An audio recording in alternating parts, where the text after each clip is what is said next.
कितना है, उनके दूरी के वर्ग, तो दूरी के वर्ग का व्युत्क्रम का, दूरी के वर्ग का व्युत्क्रम का समानुपाती होता है। समझ में, उसने कहा कि यदि दो आवेश कुछ दूरी पर स्थित हो तो उनके बीच लगने वाला आकर्षण या विकर्षण बल आवेशों के गुणनफल के समानुपाती तथा दूरी के वर्ग का व्युत्क्रमानुपाती 1/r², नहीं, दूरी के वर्ग का व्युत्क्रमानुपाती होता है। इसे ही हम लोग कूलाम का नियम कहते हैं, ठीक है ना। तो देखो इसका डेफिनेशन क्या होगा कि यदि दो आवेश कुछ दूरी पर स्थित हो तो उनके बीच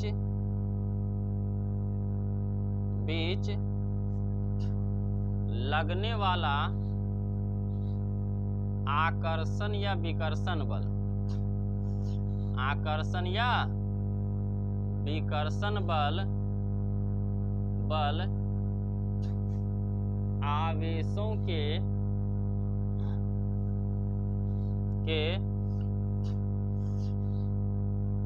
गुणनफल के समानुपाती तथा दूरी के वर्ग के व्युत्क्रमानुपाती होता है, व्युत्क्रमानुपाती होता है, नहीं, आवेशों के गुणनफल के समानुपाती तथा दूरी के वर्ग के व्युत्क्रमानुपाती होता है। इसको हम मान लेते हैं। अभी मान लेते हैं, माना कि देखो, मान लिए, माना कि दो आवेश Q1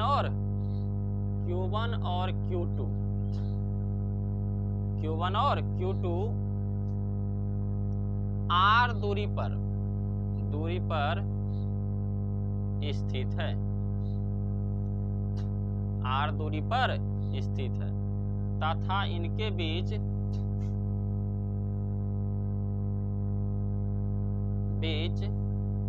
लगने वाला आकर्षण या विकर्षण बल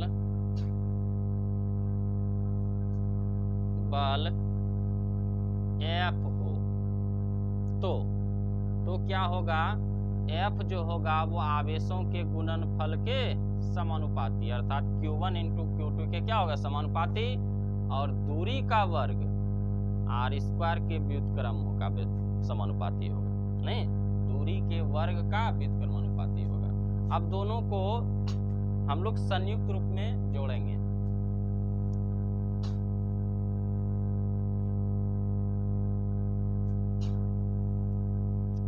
यहां तक स्क्रीनशॉट ले लो, आगे बढ़ाएंगे इसको। तो देखो आगे है कि दोनों को संयुक्त रूप में लिखेंगे, संयुक्त रूप में। तो संयुक्त रूप में क्या हो जाएगा, तो संयुक्त रूप में हो जाएगा F समानुपाती Q1 × Q2, अब बटे क्या हो जाएगा, R² हो जाएगा। अब समानुपाती का चिन्ह हटाते हैं तो कोई क्या आएगा, कॉन्सोनेंट आएगा।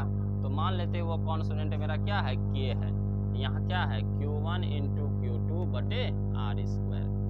इसको मान लेते हैं समीकरण फर्स्ट, जहां K एक क्या है, नियतांक है, K क्या है, नियतांक है, ठीक ना, जो माध्यम की प्रकृति पर निर्भर करता है, प्रकृति पर निर्भर करता है, जो माध्यम की प्रकृति पर निर्भर करता है कि ये जो आवेश जो है दोनों, यह किस माध्यम में रखा गया है, या तो हवा में रखा गया है, या निर्वात में रखा गया है, या फिर किसी धातु में रखा गया है। तो ये K का मान जो है इस आवेश के माध्यम पर निर्भर करता है, ठीक ना, कि माध्यम कैसा है। ठीक, यहाँ तक उतार लो, आगे बढ़ते हैं।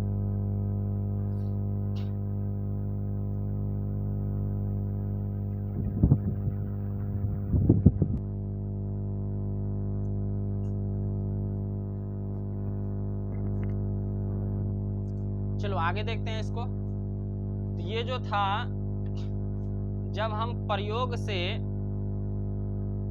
से जो है K का मान निकालते हैं तो वह निकलता है 1/4 पाई एप्सिलॉन 0 निकलता है। क्या निकलता है, या इसको एप्सिलॉन नोट भी हम पढ़ सकते हैं। प्रयोग से जो है निकाला जाता है जब K का मान, तो वो 1/4 पाई एप्सिलॉन 0 निकलता है। तो समीकरण फर्स्ट में रख दो K का मान, तो F बराबर हो जाएगा 1/4 पाई epsilon 0 into Q1 into Q2/r²। नहीं, जहाँ एप्सिलॉन 0 जो है निर्वात की विद्युतशीलता है। क्या है, विद्युतशीलता है। ठीक, जहाँ एप्सिलॉन 0 को हम लोग क्या कहेंगे, निर्वात की विद्युतशीलता कहेंगे। ठीक, अर्थात ये दोनों जो आवेश रखा गया था ना, ये निर्वात में रखा गया था। कहाँ रखा गया था, ये दोनों आवेश निर्वात में रखा गया था। अब हम इसको माध्यम चेंज करके रखते हैं। ठीक, तो आगे देखो यहां से, अब इसको हम जो है किसी माध्यम में रखते हैं, तो लिखेंगे यदि निर्वात की जगह कोई अन्य माध्यम हो तो उसकी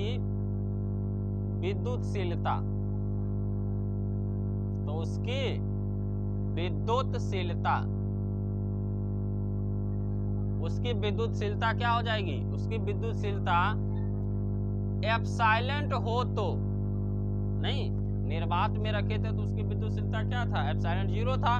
और इसको हम किसी माध्यम में रखें तो मान लेते हैं उसकी विद्युतशीलता कितना है, एप्सिलॉन है। तो हो जाएगा, क्या हो जाएगा, F बराबर 1/4 पाई एप्सिलॉन 0 के जगह क्या रखेंगे, एप्सिलॉन रख देंगे। ठीक ना, इंटू Q1 इंटू Q2/r²। कोई दिक्कत यहाँ तक नहीं ना। ये निर्वात में था तो हम एप्सिलॉन 0 रखे थे, और ये क्या है, किसी माध्यम में है तो इसका मान हम माने एप्सिलॉन है, तो यहाँ क्या रख दिए, हम एप्सिलॉन रख दिए। ठीक, अब देखो आगे देखो कि अब हम थोड़ा सा जानेंगे आपेक्षिक जो है, आपेक्षिक विद्युतशीलता किसको कहते हैं। आपेक्षिक विद्युतशीलता के बारे में थोड़ा सा चर्चा करेंगे। आपेक्षिक विद्युतशीलता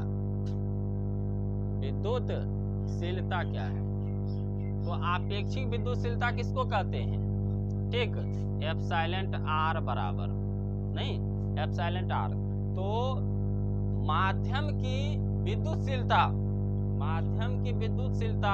और निर्वात की विद्युतशीलता के अनुपात को ही हम लोग क्या कहते हैं, आपेक्षिक विद्युतशीलता कहते हैं। अर्थात ER बराबर जो होगा माध्यम की विद्युतशीलता E हो गया, और निर्वात की विद्युतशीलता क्या पड़े थे अभी, एप्सिलॉन 0 हो गया। नहीं, तो यहाँ से हम लोग E निकाल लेंगे, एप्सिलॉन निकाल लेंगे, तो एप्सिलॉन गुना 1 एप्सिलॉन हो गया। ठीक ना, और एप्सिलॉन r इंटू क्या हो जाएगा, कोना कोनी एप्सिलॉन 0, तो एप्सिलॉन r इंटू एप्सिलॉन क्या हो जाएगा, 0 हो जाएगा, नोट हो जाएगा। तो एप्सिलॉन की जगह क्या रख सकते हैं, एप्सिलॉन r इंटू एप्सिलॉन 0 रख सकते हैं। इसी को हम लोग कहते हैं आपेक्षिक विद्युतशीलता, अर्थात किसी दूसरे माध्यम के सापेक्ष विद्युतशीलता क्या होगा। तो F बराबर मेरा यहाँ क्या हो जाएगा, 1/4 पाई एप्सिलॉन की जगह क्या रख सकते हैं, एप्सिलॉन 0 इंटू एप्सिलॉन r, यहाँ क्या है Q1 इंटू Q2/r²। यही जो है विद्युत बल का समीकरण है। जरा गौर करना यहाँ कि जैसे ही सर हम माध्यम को बढ़ाएं, इससे क्या पता चलता है कि ये बटे में है। देखो एप्सिलॉन 0 इंटू एप्सिलॉन r क्या है, बटे में है, अर्थात जितना ये बढ़ेगा, ये हर जितना ही बढ़ेगा, ये हर है ऊपर अंश है, तो हर जितना ही बढ़ेगा विद्युत बल का मान उतना ही कम होगा सर। ये हर जितना ही बढ़ेगा अंश का मान उतना ही कम होगा, और अंश बराबर क्या है, बले है ना, तो ये जितना बढ़ेगा उतना ही बल का मान क्या होगा, कम होगा। इसीलिए अगर निर्वात में हम दो आवेश को रखते हैं तो उसमें ज्यादा बल लगता है, लेकिन जब माध्यम बदलते हैं, जब माध्यम बदल देंगे उसमें, ठीक है ना, तो उस समय बल का मान क्या हो जाएगा, घट जाएगा, क्योंकि ये दोनों क्या है, हर में है, और ये जब बढ़ेगा माध्यम, तो जैसे ही माध्यम बढ़ेगा बल का मान क्या हो जाएगा, कम हो जाएगा, और वो कम आकर्षित या विकर्षित करने लगेगा, ठीक है ना।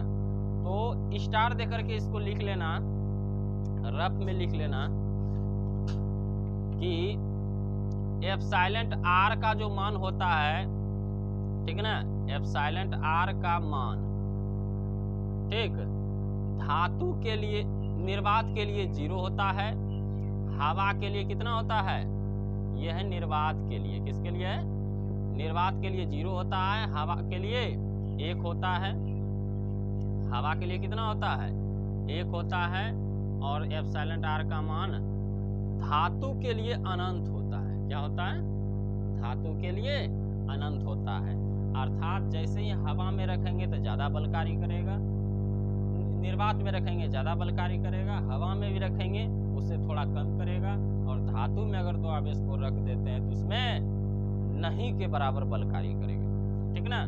ये तीनों याद रख लेना, एप्सिलॉन आर का मान है। अब हम लोग जो है इस बल का एसआई मात्रक और बीमा निकालेंगे, ठीक ना। तो देखो निकाल रहे हैं, इसका मात्रक क्या होगा, यहाँ जो है हम लोग एप्सिलॉन आर या एप्सिलॉन 0 की बीमा निकालेंगे, ठीक। तो देखो क्या कैसे निकलेगा, तो देखो कोना इसके नीचे नहीं कुछ तो क्या है, 1 है, गुना करो, एप्सिलॉन 0 इंटू एप्सिलॉन आर गुना एफ, नहीं तो हो जाएगा, और ये आर स्क्वायर भी, ये सारा ऊपर गुना चला जाएगा, तो हो जाएगा F into 4 pi epsilon 0 into epsilon r into r square. इसको कोना कोनी गुना करो तो Q1 इंटू Q2 गुना 1 गुना 1, तो हो गया Q1 इंटू Q2 हो गया। अब देखो हमको ये दोनों निकालना है ना, इसकी बीमा निकालना है, ठीक है ना। तो ये सारा जितना है सब उधर क्या हो जाएगा, भाग में लग जाएगा, तो एप्सिलॉन 0 इंटू एप्सिलॉन आर बराबर क्या हो जाएगा, Q1 इंटू Q2, और ये सारा चीज भाग लग जाएगा, F into 4 pi into r square, भाग में चला गया। तो अब जो है यहाँ से हम इसकी बीमा निकाल सकते हैं, ठीक। तो इसकी बीमा क्या हो जाएगा, देखो यहाँ पहले ऊपर में क्या है, आवेश गुना आवेश, और आवेश का ऐसा मात्रक क्या होता है, कूलाम होता है, तो कूलाम गुना कूलाम, तो हो गया कूलाम स्क्वायर, कूलाम स्क्वायर बटे बल है नीचे, तो बल का ऐसा मात्रक क्या होता है, न्यूटन होता है, नहीं। उसके बाद 4 पाई तो नियतांक है, इसका कोई बीमा नहीं होगा, तो आर स्क्वायर, आर को दूरी को किसे मापेंगे, मीटर में, तो हो गया मीटर स्क्वायर, ठीक है ना। अब ऐसा करो दोनों को ऊपर ले जाओ, न्यूटन को ऊपर ले गो तो हो जाएगा प्रति न्यूटन, क्या हो जाएगा, प्रति न्यूटन। उसके बाद मीटर को भी ऊपर लिखो, हो जाएगा प्रति मीटर स्क्वायर, और कूलाम तो पहले से ऊपर में है, तो ये क्या हो जाएगा, कूलाम स्क्वायर, कूलाम स्क्वायर, ये इसका हो गया ऐसा ही मात्रक, हो गया प्रति न्यूटन मीटर प्रति मीटर स्क्वायर और कूलाम स्क्वायर, ये इसका हो गया एसआई मात्रक। अब इसका हम बीमा निकाल लेते हैं, क्या निकालेंगे, बीमा निकाल लेते हैं। तो कूलाम गुना कूलाम, तो कूलाम आवेश की बीमा क्या होगा, कूलाम में होगा, नहीं होगा तो C गुना C, ठीक। नीचे बल का मात्रक क्या थी, बल का बीमा क्या होता है, metre kilogram metre second square, ml t square, क्या होता है, ml t स्क्वायर होता है, ठीक है ना। अब गुना दूरी, फिर भी क्या है यहाँ दूरी है ना, तो दूरी का स्क्वायर, तो दूरी को हम लोग लंबाई अर्थात L में मापेंगे, मीटर में मापेंगे, और मीटर की बीमा L होगा, तो स्क्वायर है तो क्या हो गया L स्क्वायर, तो हो गया c गुना सी, सी स्क्वायर कूलाम स्क्वायर, इधर गुना करो m तो अकेला है, l गुना l स्क्वायर तो हो गया l क्यूब, और टी इनवर्स कितना है 2 है। अब इस सबको ऊपर कर दो, प्रति m प्रति l क्यूब, टी को ऊपर करेंगे तो प्लस में हो जाएगा, और ऊपर में क्या है कूलाम स्क्वायर। यही इसका क्या हो गया बीमा हो गया, नहीं अर्थात विद्युतशीलता, इसी को ना कहते हैं विद्युतशीलता। तो विद्युतशीलता का जो है SI मात्रक होगा प्रति न्यूटन प्रति मीटर स्क्वायर कूलाम स्क्वायर, और इसकी बीमा हो जाएगा m inverse l inverse q T square और c स्क्वायर, ठीक है ना। ये हो गया विद्युतशीलता की बीमा।